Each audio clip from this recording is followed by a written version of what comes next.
Welcome to Leaving CrazyTown with Finn and Sarah. what are we going to talk about today, Sarah? All right. Hello, Mr. Finn. What we're going to be talking about, the theme of the group so far has been looking at feelings, identifying feelings. And I think we ended the group last week with identifying, experiencing, and expressing feelings and how hard that is sometimes and how important it is to codependency recovery. So this week's topic is around fear, and fear is something that's not necessarily easy to experience or easy to tolerate, which takes us back to the previous week, which we talked about eating ice cream and every possible distraction. So we were going to talk about and give a couple examples of a fear, what it's about, how we dealt with it, and maybe some solutions. So do you want to give an example of the last week around tolerating some feelings, experiencing some feelings, and expressing some feelings, and identifying what was happening? Wow, that's a lot. All I right. know it's a lot. I threw a lot. Tolerating and experiencing and expressing some feelings. Wow. Sure. Okay. My theme lately has been abandonment. So I know from all the writing I've done that fear of abandonment is huge for me. It goes way back to my childhood. My first experience with that was, probably birth. Probably the minute I was born, I experienced abandonment because my mother was an alcoholic and my family was crazy. And yeah, I wasn't cared for. So interestingly enough, that woman I went out on a date with told me she wasn't interested in dating with me again or going out again. And then also a friend of mine was promoted at work out of our department. And those two things for me kicked up a lot of abandonment. And I didn't really know what it was at first. What I knew was I didn't know the woman I went on the date with. And my friend is leaving our department, but still working on the same floor. She's still my friend. I have plans with her in 2 weeks. She's not really going anywhere. So I thought my feelings in response to those events were so much greater than the reality of the events. And how I noticed that it was abandonment was my stomach. I literally felt like I was going to die. My stomach was so uncomfortable. I had such an anxious stomach, and I don't normally have an anxious stomach. I just have a hungry stomach. So for the fact that it was anxious and I didn't want to eat, and I was feeling like, oh, there's something wrong with me. I need to curl up in a ball. I sat with it and I thought about it, and it brought me right back to childhood and, some of my abuse and abandonment, not being loved, not, rejection, all these things. Like, I'm defective. No one's going to love me. And, Let me hold you for 1 sec, just for the yeah. basic. Okay. So what's really important about this is this woman says to Finn a certain thing, not, whatever, it's not a love match.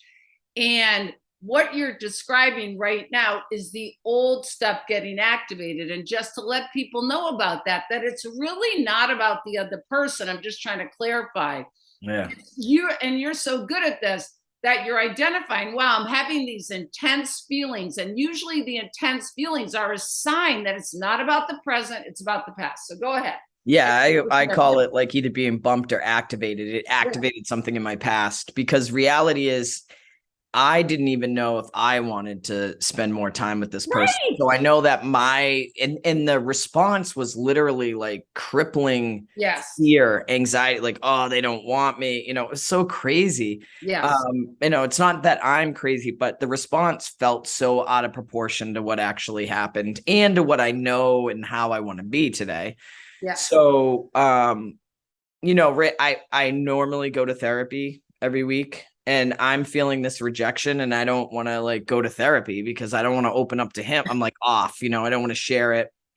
I didn't want to tell Sarah what happened. I didn't want to tell my sponsor. Like, now I'm like, all right, so I can't let anyone else know that I'm having these feelings of rejection or that I've been rejected. Like, I want to go into hiding. So that's how I want to cope with it, is like, Right. I'm going to exit every relationship so nobody else can see how defective I am and reject me. So I'm going to kick everyone out of my life before they can do anything to me.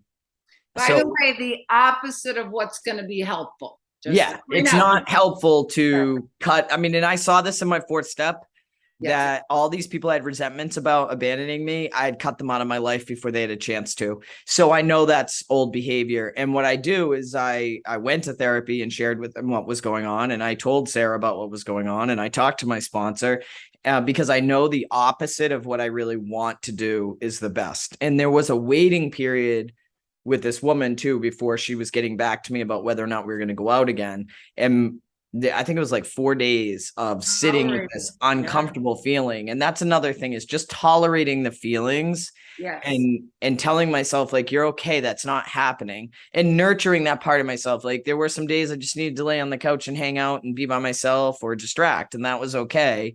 But I didn't respond. I didn't reach out. I didn't do all these things that I normally would have done. Like, give me the information. I need it now. I need it now. I need to feel better. I need everyone to know what's going on, or I need everyone out of my life. And, I literally still think all that stuff, but instead I don't act on what I want to do because I know it doesn't work, and I need to connect. I need my friends to like remind me too.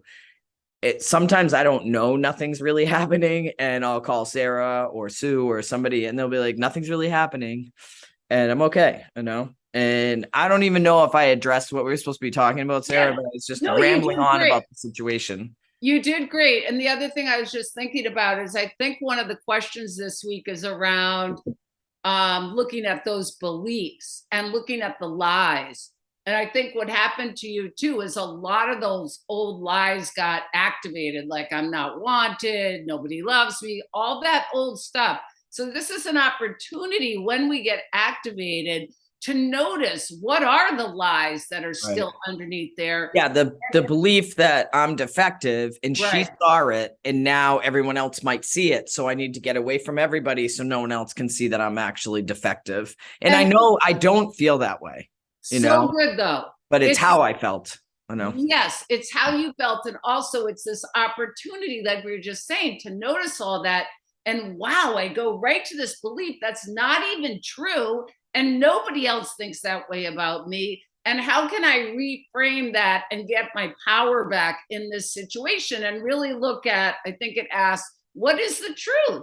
And the truth is, I have all these great qualities. I'm awesome. Nobody gets to tell me who I am.